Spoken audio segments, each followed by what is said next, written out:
Bien, hoy traemos aquí a nuestra asociación Amigos de la India, aquí al señor Agustí Paniker. Últimamente este señor está promocionando su última creación, la Sociedad de Castas en la India. Y bueno, en nuestros archivos, la Asociación Amigos de la India, hay un Paniker también. Sí.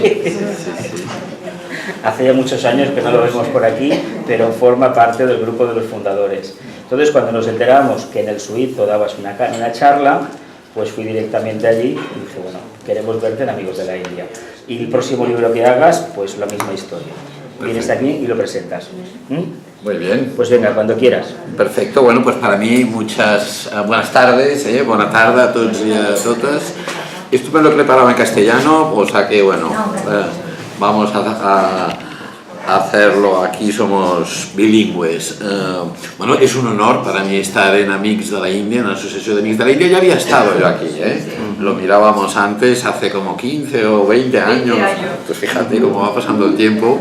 Pero es verdad que había un Paniker, Salvador, que ahora me acaban de decir que tiene el carnet de socio número 1. Sí, es de los fundadores, Sí, yo creo que fue el primer presidente de la asociación, por lo tanto para mí es un honor retornar aquí. Además, una asociación que son de Amigos de la India, pues es íntima mía, ya por defecto. Bueno, creo que se ha anunciado claramente que hablaremos de la Sociedad de Castas hoy. Yo ya he hecho la publicidad, los minutos de publicidad, pero aquí he traído el libro solo para que lo veáis. Como además la portada es muy vistosa, se os quedará grabado ya cuando lo veáis en la librería, ya lo compraréis si os interesa el tema que os voy a exponer, que es un tema que tiene bastante enjundia. Es un tema muy complejo. Yo creo que aquí en Amigos de la India pues todo el mundo habrá oído hablar de las castas. En otros lugares pues quizás es un tema más misterioso, pero aunque hayáis oído hablar, eso sigue siendo un tema muy complejo. Además es un tema muy polémico. De los asuntos que tienen que ver con la India, el relacionado con las castas sin duda es el más polémico. Es el que despierta más pasiones y susceptibilidades. Por lo tanto, eso le da también un atractivo para una conferencia o para debatir el tema. Además, es quizás de los temas asociados con la India el peor entendido. No es que yo me jacte de tener, bueno, lo llevo aquí, como se puede observar, bastante tiempo profundizando y estudiando el tema, pero es uno de los menos entendidos y de los, incluso algunos expertos. A mí me ha sorprendido a la gente que en principio son expertos en la India y que todavía me preguntan a mí, eso que me lo pregunte a alguien, incluso de aquí, pues sería normal, pero oiga, que las castas son todavía legales. Por ejemplo, esto es una pregunta que es como muy normal que me la haga alguien que tenga un cierto conocimiento, o sea, que sabe que existen, pero que me la haga un experto. Luego ya diré por aquí, para quien no lo sepa, si lo son o no lo son, que sí lo son, eso ya lo desvelo ya de entrada, pero me demuestra hasta qué punto es un tema poco entendido. Y es el tema que de alguna manera todo el mundo ha oído hablar. Yo cuando doy muchas conferencias sobre la India, sobre distintos aspectos de filosofía, de espiritualidad, de historia o de antropología, este es un tema más sociológico, es la pregunta que invariablemente me hacen alguien en el público, casi siempre es la primera. Hay dos que son clásicas. Hable uno de lo que hable sobre la India, le van a preguntar, oiga, ¿las castas existen? ¿O cómo que pasa con las castas? Y luego la otra es la mujer. Son los dos grandes temas. Bueno, pues hoy voy a hablar no tanto de la mujer, pero sí vamos a hablar de las castas. Intentar arrojar un poco de luz, porque además, a diferencia de lo que pensaban muchos analistas y muchos expertos, sociólogos, historiadores que estudian la India, la casta no es algo rígido, inmutable, atemporal, que es un poco la visión que nos han legado sobre el llamado sistema. A mí no me gusta mucho utilizar el concepto sistema de castas, porque en todo caso hay sistemas en plural, ya lo expondré esto, pero no me gusta un poco esta idea de un sistema inmemorial, que hace 3000 años que se está replicando a sí mismo de manera inalterada, rígido. porque esto es quizás un cliché que nos ha legado la propia tradición textual de la India, la tradición brahmánica, que como buena tradición un poco clerical y religiosa le gusta decir que todo es inmutable, que no cambia nada, aun cuando cambia todo, evidentemente, como todo el sistema social. También es un cliché que nos lo proporciona la propia etnología colonial, que en buena manera se informa de los letrados brahmánicos en el siglo XVIII, XIX y XX, se va informando por aquellos que ya tenían un sesgo de ver su propia sociedad como algo inmutable, rígido, y también, sin duda, por la propia acción misionera. Los misioneros cristianos, sobre todo del siglo XIX y del siglo XX, por diversos motivos, yo hablo en el libro, aquí ahora no es necesario, también nos dan una visión muy estática, como de una sociedad inmutable o un sistema. Cuando más que ser una cosa, una estructura, la casta, o lo que llamamos casta, sería más bien una dinámica, una fuerza que se adapta, y se adapta al siglo XXI. Por lo tanto, es mucho más dúctil y mucho más flexible de lo que aparenta si la tomamos solo por una visión estrictamente textual o un informe estrictamente brahmánico. La casta es un marcador social muy importante en la India de hoy, quizás no tanto como hace algunas décadas, pero sigue siendo muy importante entre los marcadores de la identidad de los indios. Tanto o al mismo nivel que puede ser que la lengua, los indios según la lengua que hablen, o la clase social que además de la casta existe en la India, no hay que confundir clase social con casta, además de tener castas, los indios, como todo que pertenecen o se ubican en alguna clase social. O puede ser igual de importante que la religión en la India, si uno es hindú, o si es musulmán, o si es cristiano, o si es jainista, pues eso lo define. Y dentro del hinduismo, si uno es Vaishnava, o Shaiva, o Smarta, las distintas tradiciones. Bueno, la casta es uno de los marcadores sociales que tienen los indios, que tienen múltiples. De ahí la complejidad de eso que a mí ya no me gusta llamar subcontinente, sino directamente continente índico, por su extraordinaria diversidad. Además, en los últimos, a diferencia de la idea que se tiene, en los últimos 300 años, la casta ha ganado mucha más relevancia de la que tenía antes. Más bien tendemos a pensar que antes era muy poderosa y que luego ahora se ha ido debilitando. Bueno, pues eso no es exactamente la sucesión de los eventos. Son los últimos 300 años que ha ganado muchísimo protagonismo, sobre todo en zonas de la India, donde en el siglo XVI, en el siglo XV, ya para irnos más atrás, era bastante irrelevante la casta. Siempre fue central en lo que llamamos el Valle del Ganges, en una serie de zonas, pero en cambio en el Punjab, en Bengala, en el sur de la India, en el centro de la India, en el macizo del Deccan, la casta no tenía la importancia que luego tendría. Es verdad que si uno va a la India hoy en día y le pregunta a alguien de clase media, de la clase media urbana, que es con quien probablemente más fácilmente interactuamos los que viajamos a la India, seguro que escuchará el discurso, bueno, no, esto ya no importa, esto ya hoy en día ya no es así. Bueno, hay que tener en cuenta que la middle class de la India no es ni el 20% de la población, que tienen un sesgo determinado y para quien probablemente la categoría clase, la clase social, sea más relevante precisamente que la de casta. Pero si uno se va a la India profunda, a la India rural, que todavía es el 70% de la población que vive en aldeas, en pequeños pueblos, y uno le pregunta a un Dalit, que aquí lo llamaríamos quizás un intocable, de la India profunda, si le pregunta si la casta es importante o no, seguro que le da una visión completamente distinta que aquella persona de Bombay, de Delhi, que tiene quizás un nivel económico, educativo distinto y más próximo a nosotros. Por lo tanto, la casta se puede vivir de maneras muy distintas, pero se viva como se viva, se entienda como se entienda, la casta sabemos que está muy imbricada en lo religioso, en lo político, en lo económico, en cantidad de aspectos, en lo cultural, en lo social, hasta en la psique de los indios, incluso de muchos de aquellos que dicen que han trascendido la casta, pero tienen una serie de tics asociados a la casta todavía muy incrustados en su mente. Hoy en día hay grupos políticos que defienden los intereses de castas determinadas, por lo tanto hay una politización. Le hablaré un poco de esto si me da tiempo, porque todavía no he empezado,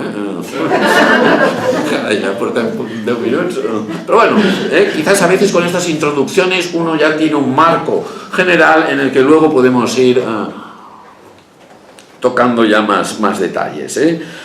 Digo que hay grupos políticos que defienden a castas o castas afines. El gobierno de la India establece discriminación positiva por razón de casta. De hecho, tiene el sistema de discriminación positiva a las castas consideradas históricamente desfavorecidas, esos que antes he mencionado, los Dalits o los tribales, incluso otros grupos. De hecho, la mitad de la población de la India cualifica para recibir discriminación positiva en la educación, el funcionariado público, en los parlamentos locales, municipales, estatales o el nacional. Por lo tanto, la casta, queramos o no, sigue siendo una realidad de la India contemporánea y se va reinventando de alguna manera. Bueno, vamos esto era la introducción. Yo baso mi tesis, y que desarrollo en el libro y en muchas charlas, y siempre, y quizás a lo mejor haré un recurso de la pizarra, o quizás no, ya veré. Siempre didácticamente, para intentar explicar una realidad tan compleja como es la casta, la baso en dos principios, dos pilares, para entender, es una manera de entender esta sociedad. Y el primero de ellos, el primer pilar, es el que yo llamo el principio de la diferencia. Este es uno de los dos pilares en los cuales se asienta el sistema o los sistemas de la sociedad india de castas. Bueno, vamos a explicarlo. ¿Qué es una casta?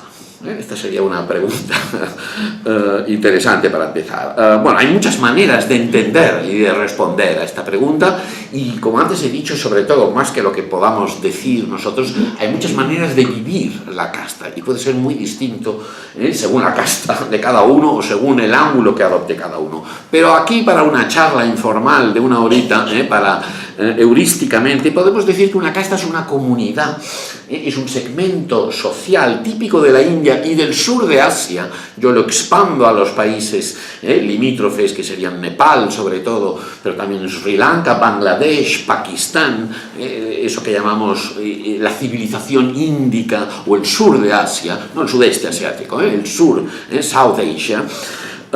Pues es una comunidad, un segmento social. ¿Cuántas hay? No se sabe muy bien. El último censo del 2011 las contabilizó por primera vez en 80 años. El gobierno no había decidido por distintos motivos no contarlas.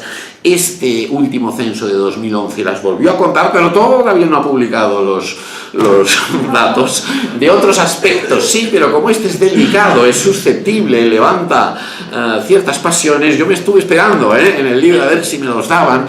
Entonces lo que yo aporto aquí son estimaciones, pero vamos, más o menos estamos hablando de 4.000, 4.500, 5.000 castas podrían haber en la India, según lo que entendamos por casta, porque hay algunas que son de unos pocos miles de individuos que se concentran en una comarca, en una región determinada, y son relativamente pequeñas. En cambio hay macrocastas, porque es la única expresión que tengo, que son de decenas de millones de personas, extendidas por varios estados. Hay castas que tienen más población que Francia, o que España, o que Italia. Hay castas de 30, de 40, de 55 millones. Esa que llamamos Brahman, que no es una casta, es una macrocasta, es una clase, es un varna, es una clase que hoy en día estaría entre los 57 y 58 millones de personas. La casta chamar, o la macrocasta chamar, Dalit, es una cuarta parte de los Dalits de la India pertenecen a esa macrocasta, son también 54 millones de personas. Los Yadavs del norte de la India también son 52 millones. Los Kurmis, los Rajputs, los Jats, hay infinidad de castas que tienen estas cifras, son verdaderas etnias. En esas macrocastas hay divisiones internas, hay subcastas que a veces llamamos yatis. Es un poco confuso porque yati se utiliza a veces para designar a la casta o a la subcasta, pero se entenderá que en estas cosas no es matemática, son aspectos sociológicos, antropológicos, y la gente vive a veces su casta como el segmento más pequeño, la subcasta, y según el contexto cambia y te lo pone como según el interlocutor y según el contexto, como esa entidad mayor, y a veces te habla de la clase, del Varna, que luego hablaré. Insisto en que hay estos miles de castas, y si tenemos que contar las subdivisiones internas que tienen de primero, de segundo, de tercero y hasta enésimo grado, pues a lo mejor tenemos que hablar de 50 o 60.000 yatis en la India. Por lo tanto, es extremadamente complejo. Es un paraíso para los antropólogos, o un torbellino, según cómo se mire, porque esto es difícil de... Pero, ¿qué es lo que más se le parece para entendernos aquí entre nosotros? Lo que aquí llamamos, quizás un clan, pero no me gusta mucho, un grupo étnico, es lo que más se le parece. Para traducirlo a nuestras categorías. ¿Qué es lo que caracteriza a cada casta? Yo lo resumo en tres características. Una son sus costumbres de matrimonio. Esta es la más importante. Las castas, grosso modo, generalizando, porque en la India siempre hay excepciones, tienden a la endogamia. Los miembros de una misma casta se casan entre sí. Y ese es el aspecto esencial. Si no hay endogamia, el sistema de castas se derrumba. El día que esto no se respete, dejará de haber castas en la India, porque igual que el grupo étnico, si las gentes de las distintas etnias empiezan a mezclar entre sí, pues al final pierde la cualidad y la calidad. Hay distintas costumbres. La endogamia puede ser muy variada en la India, puede ser isogamia, estrictamente igual, pero puede haber hipergamia, con matrimonios entre castas distintas, pero aceptados por las castas en cuestión, y donde la hipergamia siempre es que el varón es de casta superior a la mujer. Siempre es en eso. El caso contrario es extremadamente raro y está muy mal visto, incluso en la antigüedad y en la actualidad. Además de estas fórmulas de que puede ser estrictamente igual o hay una ligera diferencia, hoy en día se tiende a ampliar el círculo matrimonial para que haya más posibilidades de elección, pero luego hay otras reglas de exogamia para evitar la consanguineidad y para evitar en el norte, en el sur es distinto, pero vamos, para no complicar en exceso la exposición, hablemos del norte, que es el patrón más común. Y ahí hay unas fórmulas de exogamia, que quiere decir que se desposan chico y chica de una misma casta o parecida casta, pero evitando que compartan distintos linajes o clanes, lo que allá llaman gotras. Y eso es un aspecto a veces que vigilan mucho más que no incluso el de la compatibilidad de casta, el que no compartan los mismos clanes, que eso sería un tipo de incesto para la India. De hecho, en algunas zonas utilizan el apellido. Dicen, no podemos utilizar ninguno de los apellidos paternos o maternos comunes. Y en zonas del norte de la India, en el Punjab, por ejemplo, allá se evita existe una exogamia geográfica. Uno no se puede casar con nadie de su propio pueblo, de ninguno de los colindantes. Eso reduce muchísimo la elección matrimonial. Si tenemos en cuenta que solo te puedes casar con alguien de tu casta o de alguna muy parecida, con quien hay establecidos vínculos maritales, pero que no hay que evitar una serie de linajes y que no puede ser de ningún pueblo vecino, eso reduce muchísimo. Y a veces hay un gran estrés y una gran ansiedad por los padres, porque como la mayoría sabéis, en la India el matrimonio son los padres, son los progenitores quienes lo arreglan, en encontrar con maridos o esposas para sus hijos o hijas. Eso es el aspecto esencial de la casta. La casta se basa en la endogamia, en estas fórmulas de endogamia, y la casta se hereda.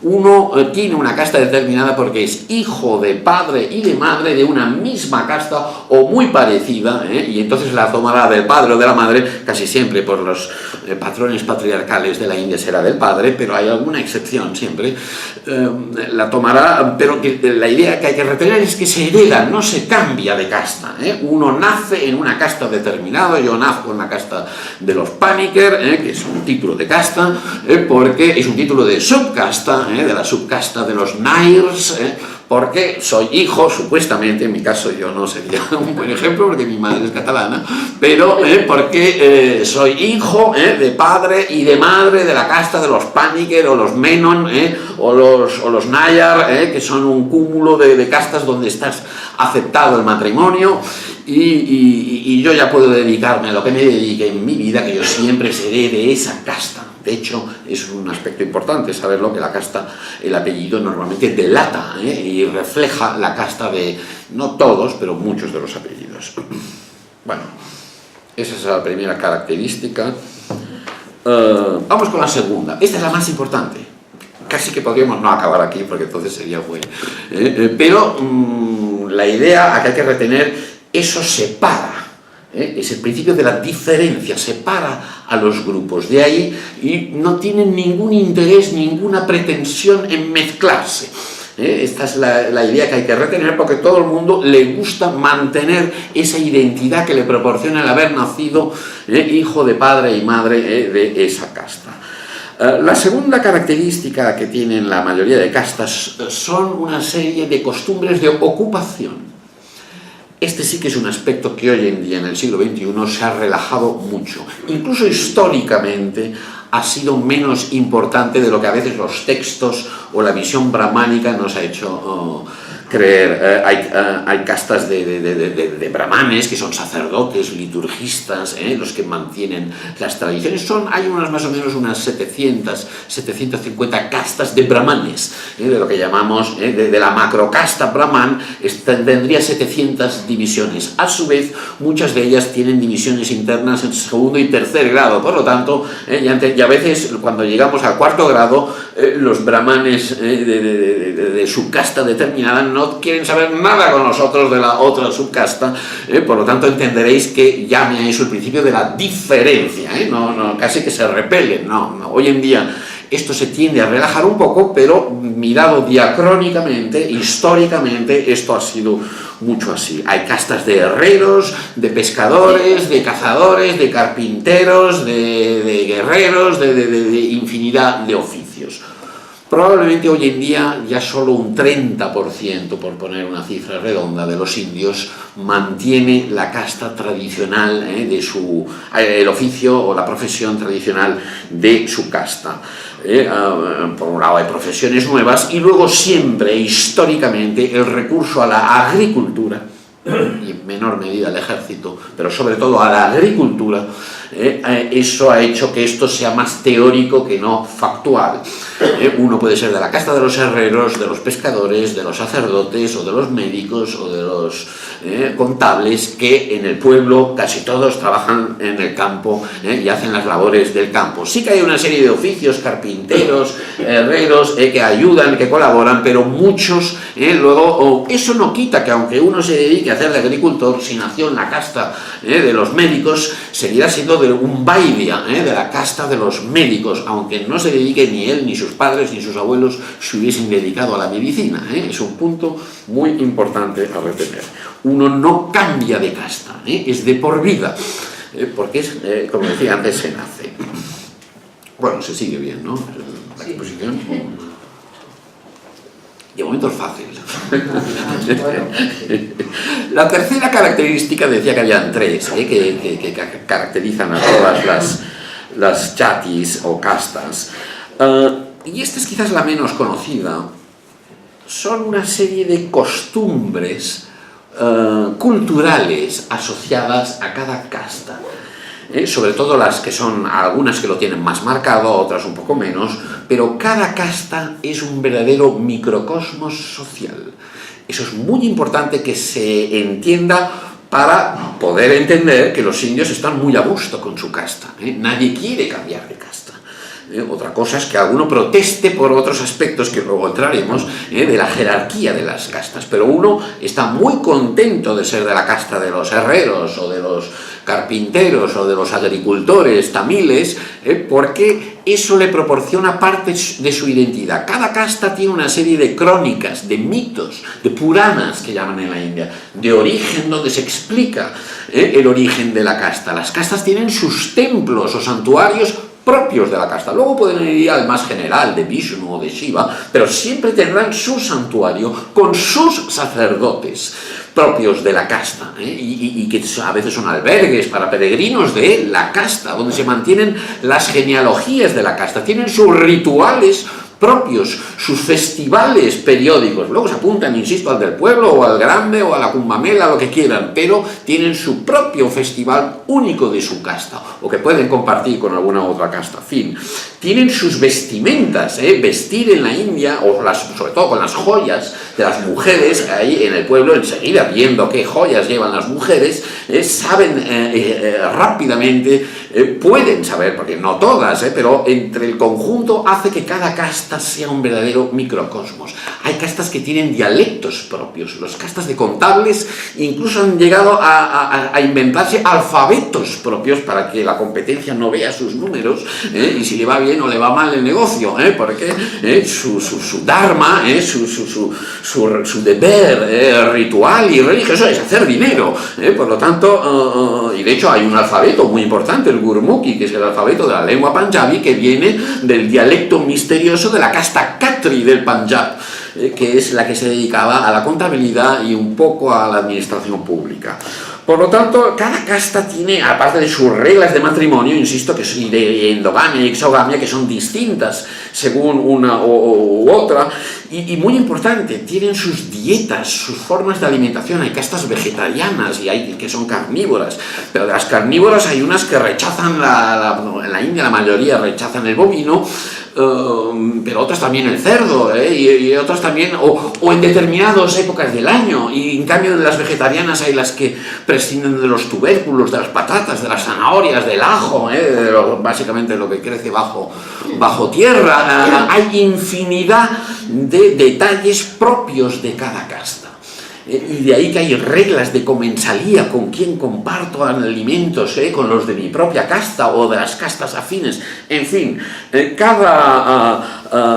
que entender que cada casta es un microcosmos cultural en sí mismo. Tienen sus divinidades propias, a las cuales le rinden sus pujas y su culto, porque dicen que son el origen de la propia casta. Y eso es lo que hace de la casta algo parecido a una etnia, a un grupo étnico, que sería lo que más se le parece. Insisto que todo el mundo sabe la casta por el apellido. Hay alguno que es neutro, si uno se llama Kumar, o se llama Gupta, o se llama Singh, o se llama Khan, pues probablemente sea neutro, pero si uno dice que se llama Bhattacharya, o se llama Paniker, o se llama Gandhi, o se llama Tendulkar, pues enseguida todo el mundo de la región en concreto, porque la casta siempre es local, rápidamente dice, ya te tengo clichado, ya sé cuál es tu origen, aunque yo sea banquero, o sea taxista, o sea un peón en el campo, conocerán cuál es mi origen, incluso a veces por el porte.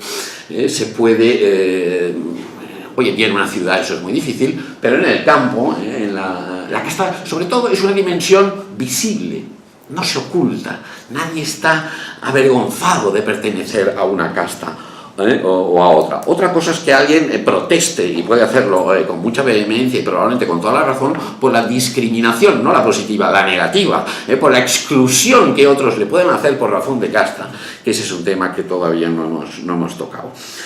De ahí la extremada multiculturalidad del continente índico. Y no hay ninguna otra zona del mundo que tenga esa miríada de grupos interactuando, repeliéndose, juntándose, como es el caso de la India. Y de ahí que sea una tierra, muy buena tierra de acogida para un grupo perseguido, para alguien que sea diferente, porque allá es la norma, todos son diferentes. y todos quieren respetar la diferencia. Y ha sido tierra de acogida de judíos, que es donde mejor han estado en su diáspora, donde mejor han estado y no conocen la palabra persecución, ha sido precisamente en la India, o los cristianos nestorianos, que son el origen de muchas de las comunidades antiguas cristianas de la India, pues allá encontraron una fácil tierra de acogida. Los parsis, que venían de Persia y que eran zoroastrianos y que siguen estando en la zona de Bombay, pues allá ellos se constituyeron como casta, igual que los judíos, y entonces uno tiene sus templos, sus divinidades, sus sacerdotes, sus textos, sus manías, sus tabúes, sus dietas, kosher o no kosher, o halal, o como quiera, porque eso es como cualquier otro de los grupúsculos. Hoy en día son los budistas tibetanos los que están refugiados. La India es buen lugar para aceptar al diferente, porque toda la sociedad se estructura de esta manera. Quizás fue la fórmula que encontró un espacio tan diverso y donde el Estado ha tenido, o el imperio ha tenido poca presencia, es una manera casi de autoorganizarse aceptando la diferencia. Todo el mundo puede preservar su identidad constituyéndose un poco como casta. Insisto en que los sistemas son siempre locales. Si uno se va a Nepal o se va a Kerala, encontrará que las castas son distintas, las proporciones, los tamaños, las relaciones, los tabúes, los conflictos, las propias jerarquías, todo varía de una. Si uno se va a Bengala o se va a Rajasthan, a Gujarat, todo varía. Yo cuando digo mi apellido en el norte de la India, nadie sabe nada. Paniker, muy bien, como acaba en Ker o Kar, porque se puede escribir de las dos maneras, se piensan que es de Maharashtra, porque hay muchos apellidos en la zona de Maharashtra que acaban en Ker o en Kar, lo cual es incorrecto porque es de Kerala, es de la puntita de abajo del sur de la India. Pero cuando yo voy a Kerala y digo mi apellido, enseguida saben cuál es mi casta, cuál es mi origen de alguna manera, y ya me tienen ahí mucho más. Por lo tanto, hay que entender que en cada región lingüística de la India a lo mejor hay unas 200 o 250 castas potentes, y pensemos que en la India hay 25 lenguas oficiales, pero hay 120 además, es extremadamente complejo, pero hay como unas 200 castas de una cierta entidad. Bueno, eso es el primer principio en el cual yo que utilizo para ilustrar este mundo de las castas de la India, el principio de la diferencia. Vamos ahora por el segundo principio. Yo creo que esto es relativamente fácil de entender y, digamos, es el aspecto positivo del tema. Ahora vamos a temas un poco más conflictivos, porque el segundo principio sobre el que se asienta este sistema o esta sociedad, y que también los indios, si son muy celosos y respetuosos de la diferencia, de lo que aquí diríamos el hecho diferencial, y eso para ellos es sagrado, también es muy sagrado para los indios la jerarquía. Hasta ahora no habíamos hablado, o sea, he dejado de entender, porque es inevitable, pero por el principio de la diferencia son grupúsculos, quizás unos más centrales y otros más periféricos, pero no se sobreentiende una clara jerarquización. Pero por el segundo principio sí que hay una jerarquía. De alguna manera, por ponerlo gráficamente, ese pluralismo tan magnífico que tiene la India tiene un precio, y el precio es bastante alto, porque es al precio de la jerarquía, que es el segundo principio. Además, este es un principio, un eje que ya lo detectamos desde hace mucho.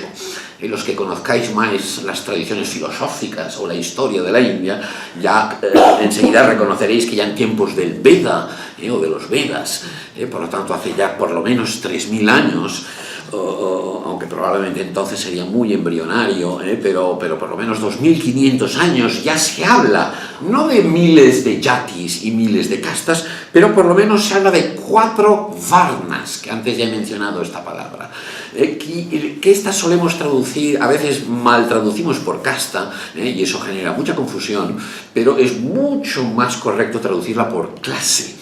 porque hay varnas entre los animales, entre los planetas, hay muchos tipos de varnas. Es una clase. En el contexto social es una clase social, pero si lo traducimos por clase social lo vamos a confundir con nuestros conceptos modernos. Por lo tanto, yo recomiendo clase socio-espiritual, clase socio-ritual. Es una manera de entender. Ya hablaban en tiempos muy antiguos de estas 4 varnas, no miles.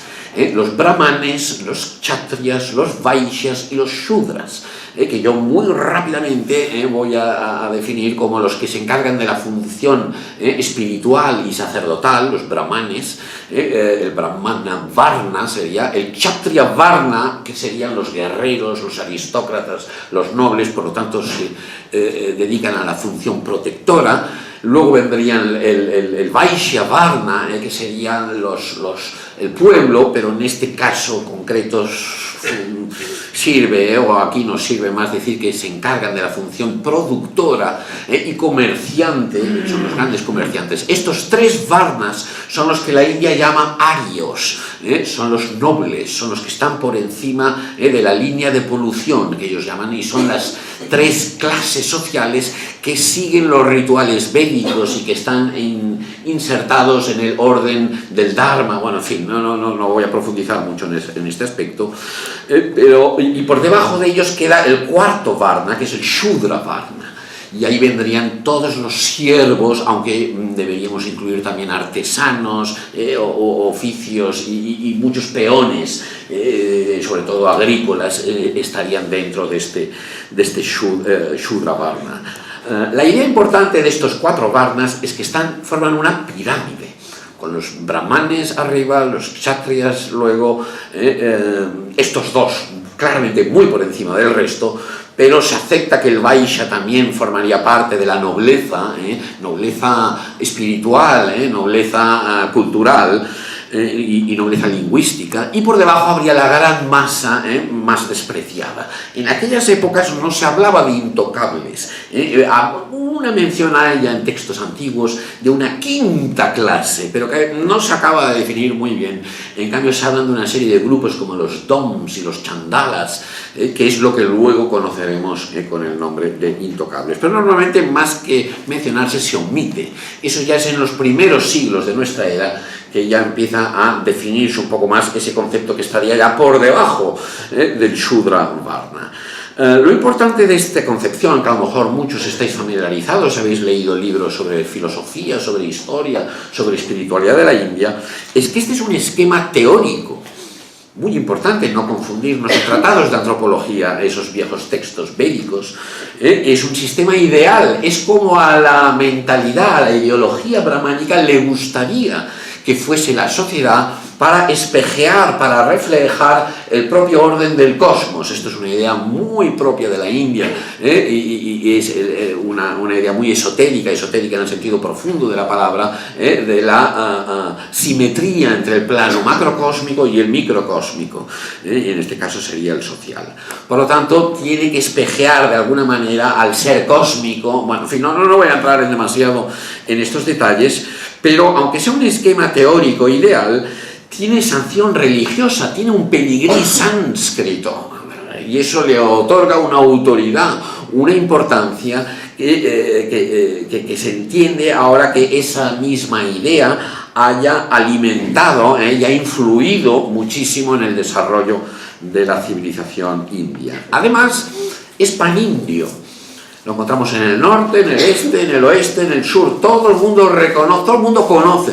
Es verdad que hoy en día solo los 4 brahmanes tienen un gran conocimiento, los demás indios saben, por supuesto, de esto, pero no condiciona para nada sus vidas. Pero aquí, dando una explicación de toda la estructura y el cómo ha llegado a nuestros días, es importantísimo hablar de esta ideología brahmánica que es antigua y que durante muchos siglos los brahmanes y los reyes han aprobado. O sea, brahmanes y kshatriyas han de alguna manera fomentado este modelo, que ya digo que es más ideal, pero ha sido muy importante. Está ligado a ideas muy centrales de la espiritualidad de la India, la idea de dharma, a las ideas de karma, o abdicar a la predisposición natural que tiene uno por haber nacido en una casta determinada a hacer una serie de actividades, y la que tiene otro está ligado a la idea de los gunas, de las cualidades, los de casta alta, por decirlo así, de brahmanes, tienen una serie de gunas, de composiciones etéreas, luminosas, espirituales,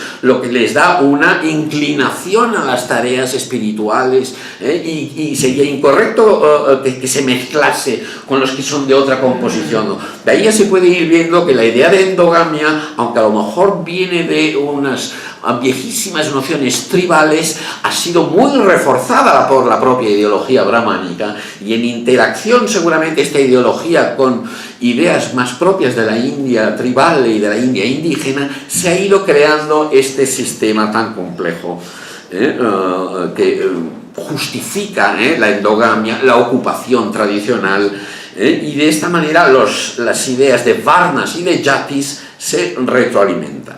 Yo ahora ya, para complicarlo un poco más, porque hasta ahora no es muy complicado, o al menos yo procuro que no lo sea, estoy simplificando, las cosas son... para poderlo entender bien, porque si no sería incomprensible, la India, sobre todo este principio de la jerarquía, que es el que en Occidente enseguida repele, hay que entender que si el principio de la diferencia, bueno, lo hemos visto más o menos claro, este de la jerarquía utiliza dos lenguajes. O sea, la segunda pata en la cual yo sostengo toda mi tesis, asimismo tiene dos lenguajes, por decirlo así. Dos lenguajes o dos dialécticas, que las voy a introducir yo ahora. ¿Cómo vamos de tiempo? Bien, ¿qué quiere decir? Vale. Dos lenguajes entrelazados. Eso es muy importante para entender la complejidad de la India. Yo no me gusta cuando se hacen lecturas superficiales o muy reduccionistas, porque la realidad no es tan sencilla. Pero en cambio yo no creo que nos cueste mucho. Uno ya lo he introducido bastante al hablar de la ideología brahmánica. Uno de estos lenguajes que articula las jerarquías de la India es el lenguaje ritual, o sea, religioso, y que yo llamo de la pureza. Ese sería el punto central. Y esto está muy modelado por la ideología de los brahmanes, que evidentemente son los que por ocupación tradicional se han dedicado a las cuestiones religiosas, rituales y tradicionales, son los que mantienen la traditio. Y este lenguaje ritual de la pureza viene a decir que lo voy a resumir mucho, que los grupos humanos, pero también los tránsitos de la vida y las partes del cuerpo, o sea, la idea de pureza es omnipresente para la ideología brahmánica, se pueden jerarquizar según sus órdenes de pureza o impureza. Por lo tanto, hay personas que son más puras, más impuras, hay actividades más puras, más impuras, hay momentos del día más puros, más impuros, hay dietas más puras, hay más impuras, y dentro no es todo blanco-negro, dentro de cada una hay todas las gradaciones. Por lo tanto, el lenguaje ritual de la pureza sería todo aquel conjunto de tabúes, de prácticas ligadas a la pureza corporal, muy importante, a la pureza mental y a la pureza espiritual.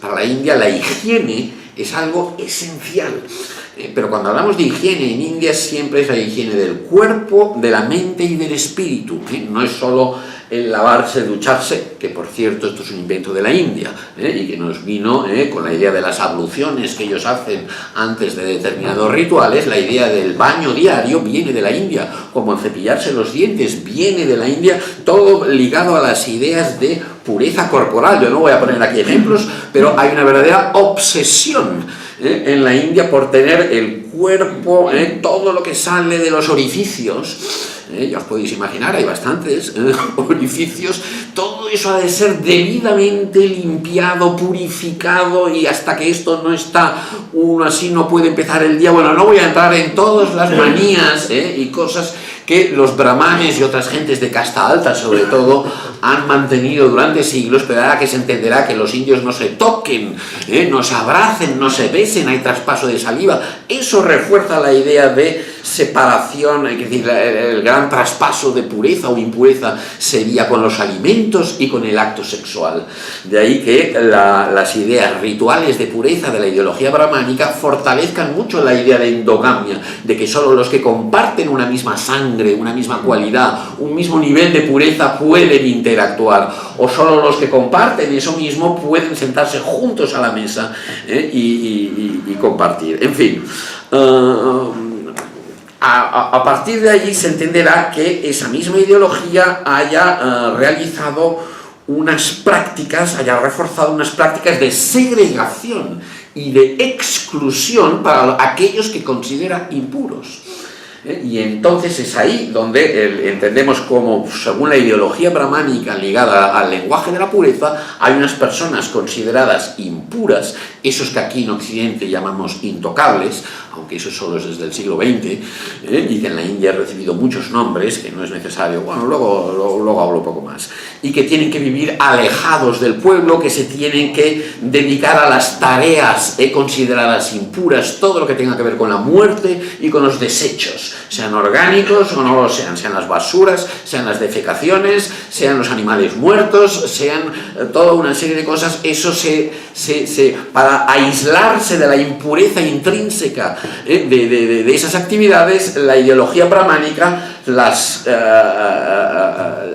pone a unos retiradores de polución, a unos grupúsculos pequeños, que entonces están considerados muy por debajo ya de aquello que llamábamos Shudra Varna, sino ya hay un grado de exclusión y de repulsa fortísimo respecto a estas personas, que además sabemos que históricamente, aunque eran grupúsculos muy pequeños, ya existían por lo menos hace 2000 años, porque además el brahman no puede remarcar su pureza si no la puede contrastar con la impureza del otro, por lo tanto casi que lo necesita para poder ser él el más próximo a los devas, a los seres divinos, a las divinidades, porque él en el culto tiene que estar en un estado de pureza similar a los dioses. Bueno, esa es la ideología que hay detrás, que explica el por qué una serie de grupos hayan sido marginados.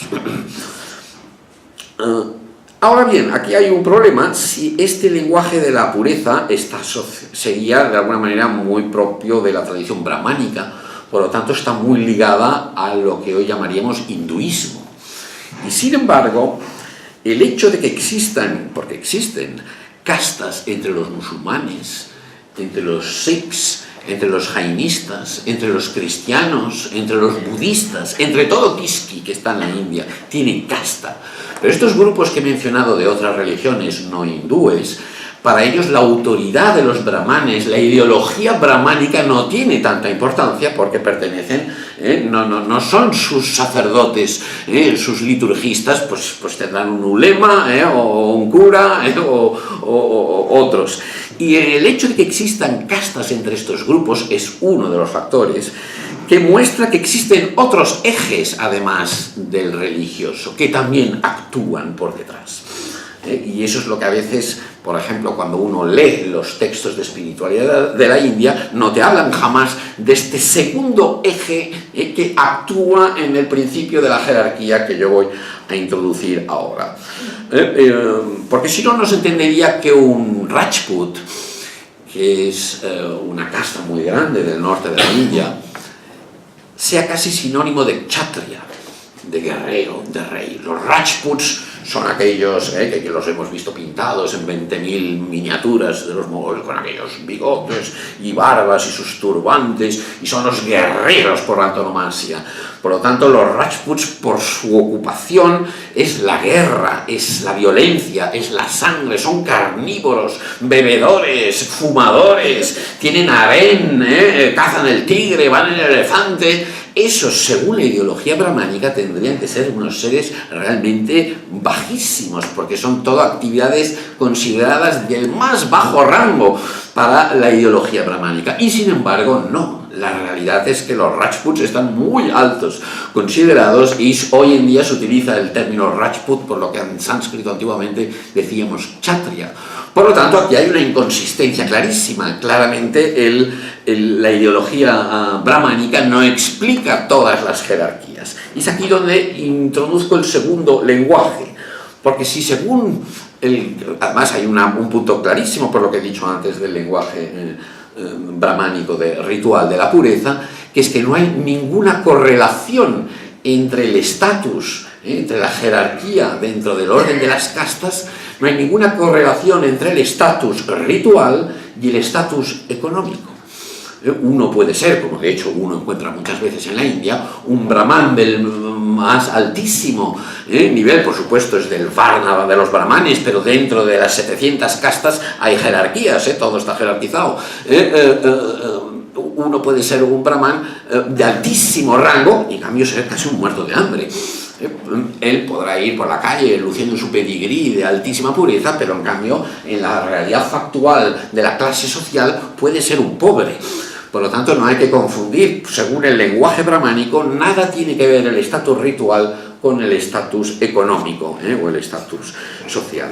Pero con el segundo lenguaje que voy a poner, que es más kshatriya, más rajput y no tan brahmánico, ahí sí que incide los elementos más prosaicos. Y aquí es tan sencillo como quien detenta el poder, quien tiene el poder político y económico, subordina a aquellos que no lo tienen. Y eso pasa en la India y pasa en todos lados del planeta. Por lo tanto, en cada región de la India hay una serie de castas que los antropólogos llaman dominantes. Son castas que básicamente tienen la tierra. Son grandes castas agrícolas, la mayoría de ellas.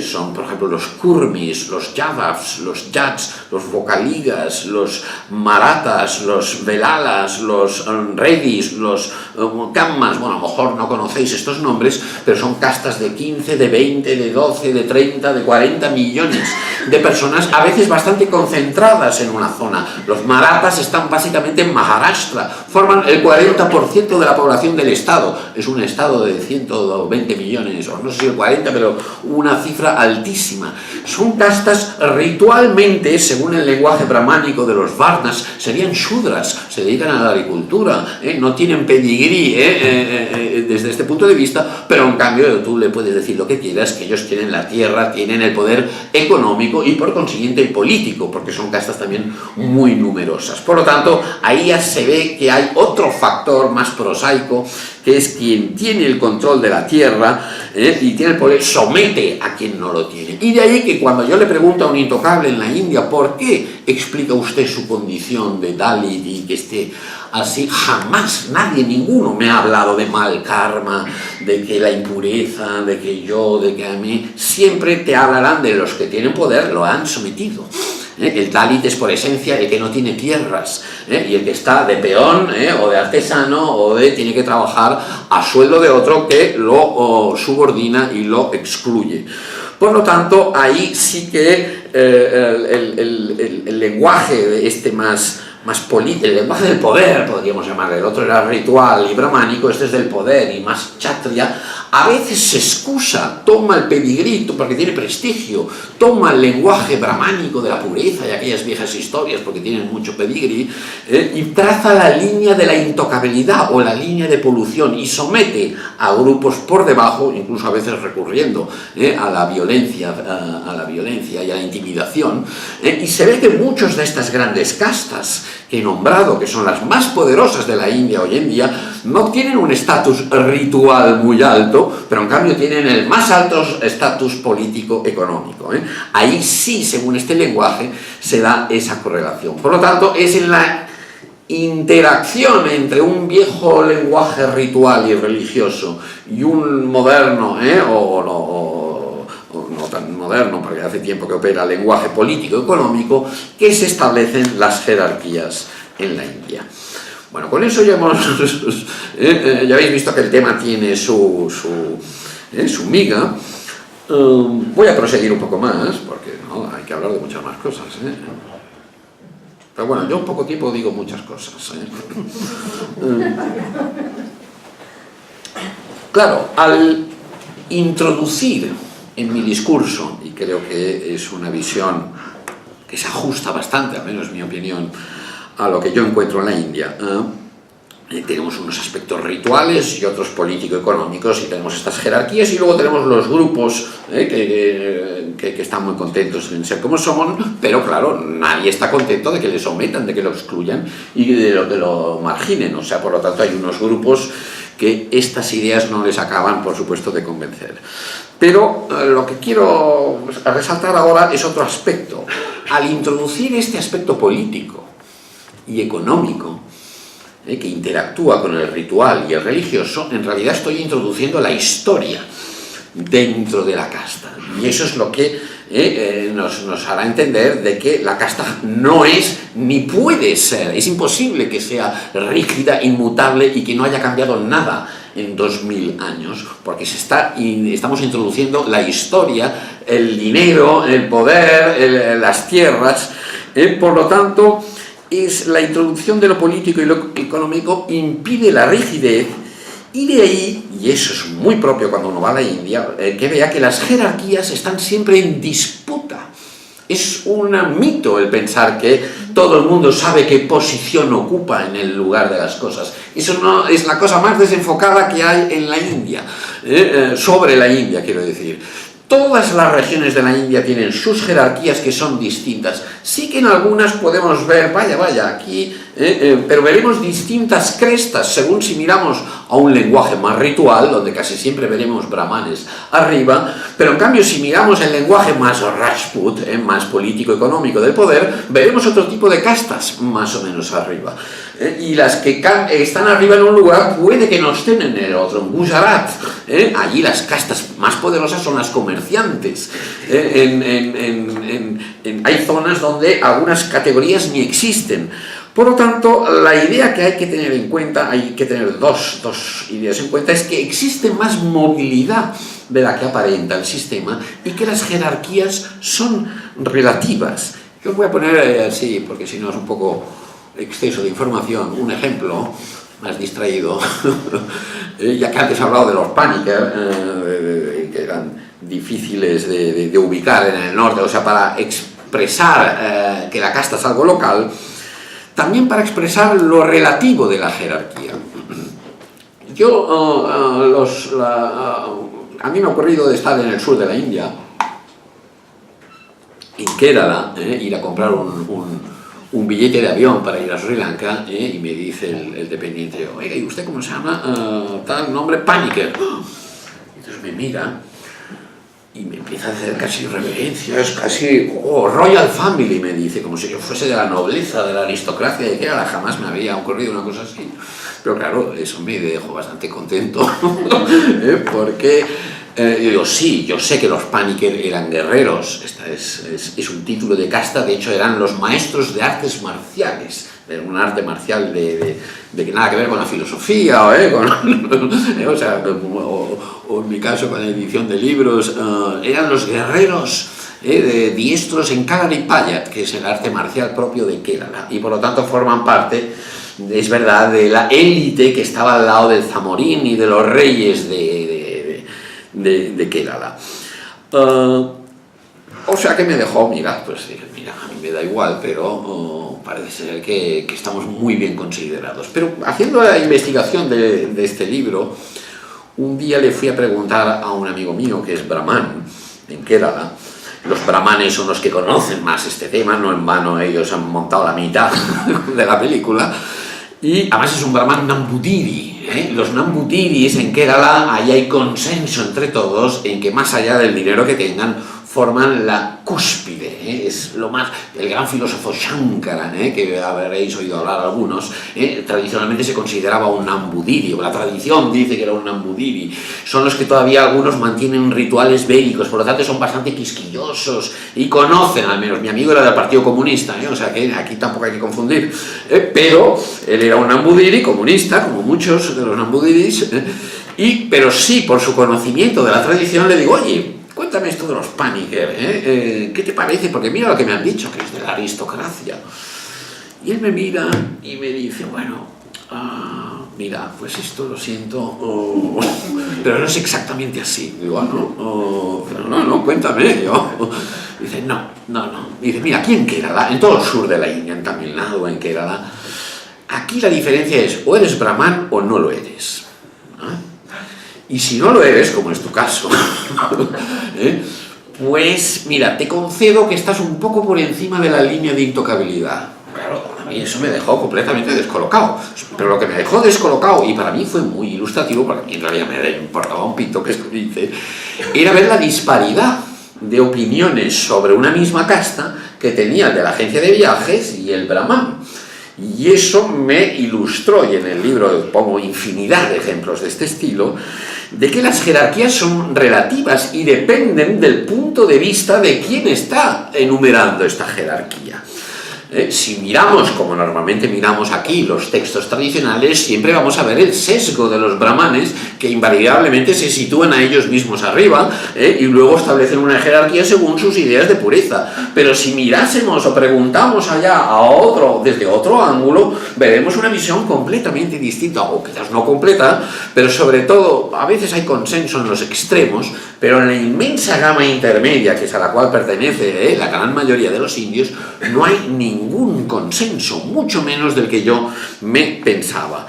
Y es que allí en la India, como en todas partes por otro lado, todo el mundo se atribuye un estatus superior al que le otorgan los vecinos, ¿no? Porque todos te vienen allá contando y luego le preguntas al vecino y te dice no.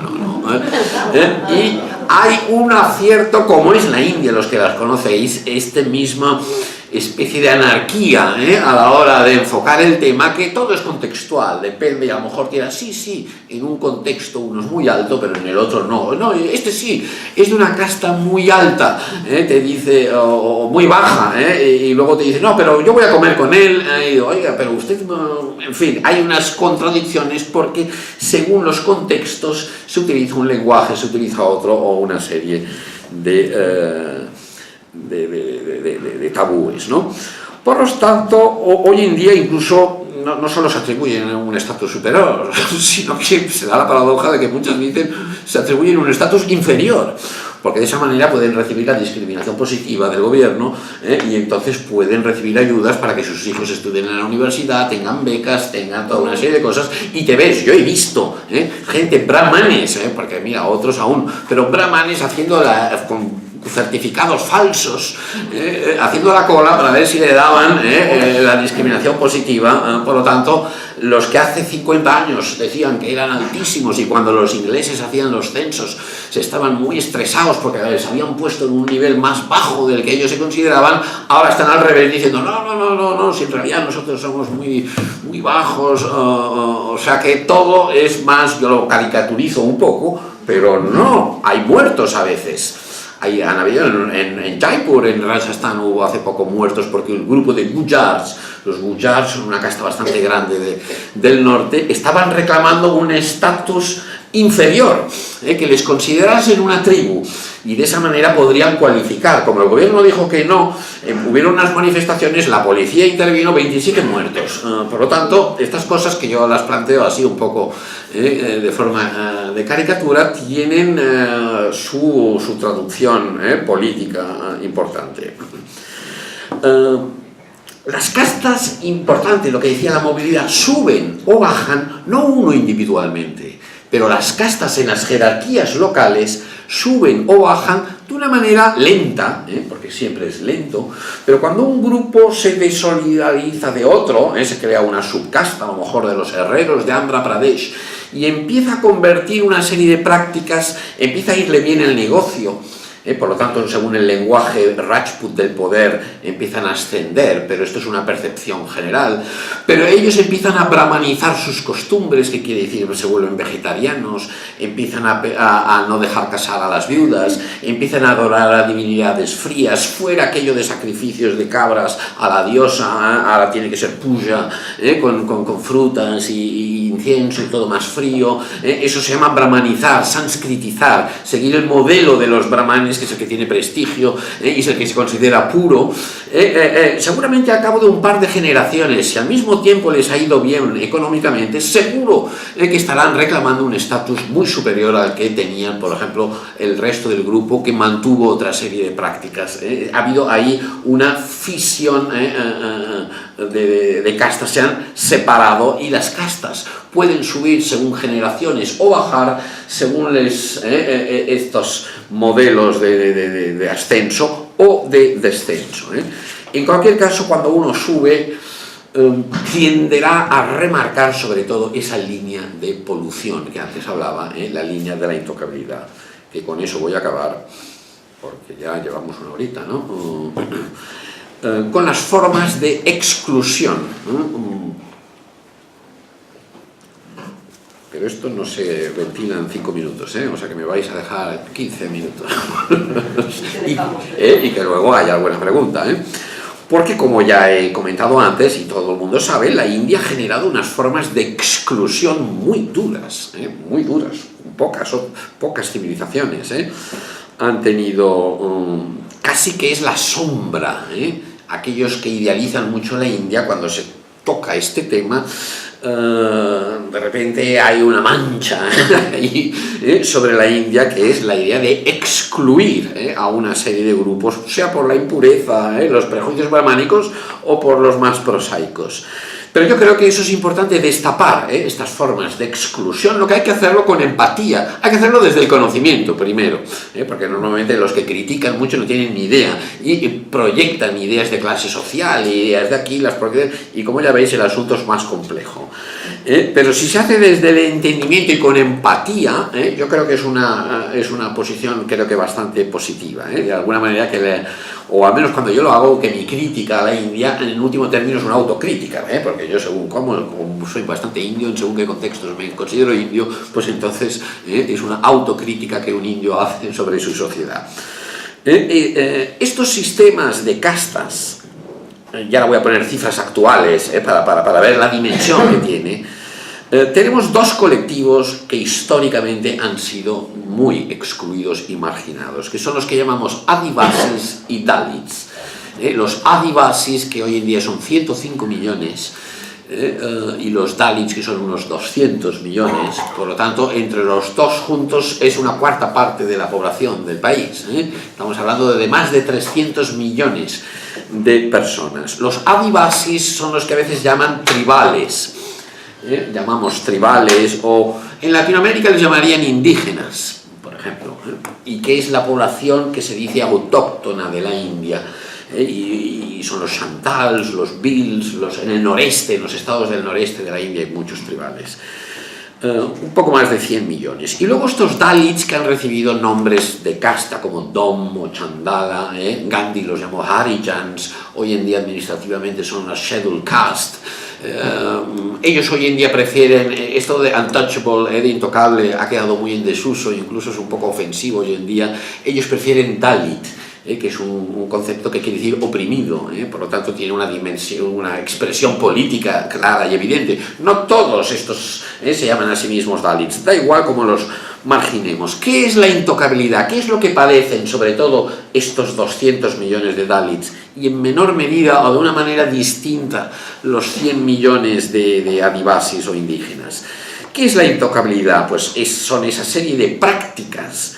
Es casi sería la intocabilidad, esa institución social que estigmatiza y que excluye a una serie y discrimina a personas nacidas en castas determinadas, y de alguna manera la intocabilidad legitima prácticas humillantes hacia estas. Esta sería una buena definición de lo que es la intocabilidad. Por lo tanto, por el hecho de haber nacido, pensemos que dentro de estos 200 millones de intocables hay más o menos unas 1.200 castas consideradas intocables. Hay aquella que he dicho al principio, la chamar, que es muy grande, pero luego hay los jolillas, los madigas, los mahars, en cada región de la India, los churas, los valmikis, en fin, hay muchas castas. Son aquellos que por la ideología brahmánica fueron considerados impuros, pero estos siempre fueron grupos muy pequeños, los Doms y los Chandalas, retiradores de polución. Lo que es incomprensible, y estos grupos no pueden venir 300 o 200 millones de personas actuales de aquellos pequeños grupúsculos. Este es un punto importante para entender cómo actúan aquellos dos lenguajes. Porque dentro de esos colectivos encontramos la mayoría de intocables son campesinos. No pensemos que son los chaboleros urbanos, pueden haberlos, pero los intocables son el 17% de la población, pero chaboleros, los que viven debajo del límite de la pobreza en la India son el 42% de la población. Por lo tanto, es muy superior a la cifra de intocables. La mayoría de intocables o de Dalits son peones, pero no tienen tierra, no tienen posesiones. Y esos, o por lo tanto, no son retiradores de polución, no se dedican a tratar con desechos orgánicos, pero son sometidos por los poderosos, por las castas dominantes que además enfatizan mucho la línea de polución. Eso sobre todo es un proceso que se incrementó muchísimo en los siglos XVII, XVIII y XIX. Por lo tanto, el que una gran masa de la población entrase en la categoría de intocable es un fenómeno relativamente reciente. Antes eran unos grupúsculos mucho más pequeños.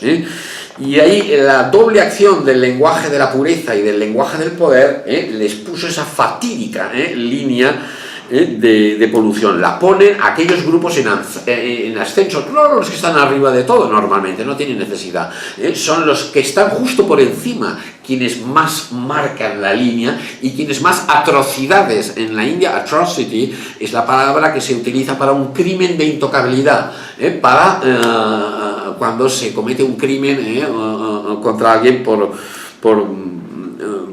este hecho. Por lo tanto, eso entiende cómo, explica cómo son esos dos lenguajes que interactúan y someten a estas grandes poblaciones. Desde el año 1950, la Constitución de la India, que es muy moderna y es muy avanzada en muchos aspectos, abole la intocabilidad. Eso es lo que es ilegal. Ese es el punto que hay que entender, no las castas ni el sistema. Esto no se puede borrar, es como decir, vamos a eliminar las razas, pero no, eso no, pero sí que vamos a ilegalizar el racismo, o a penalizar la xenofobia, como podemos hacer en Occidente o en Estados Unidos. Pues en la India es lo mismo, las castas no se pueden ilegalizar, pero sí la práctica de la intocabilidad, el hecho de discriminar, excluir y humillar a alguien por el hecho de haber nacido en una de estas 1200 castas o uno de los 600 grupos tribales.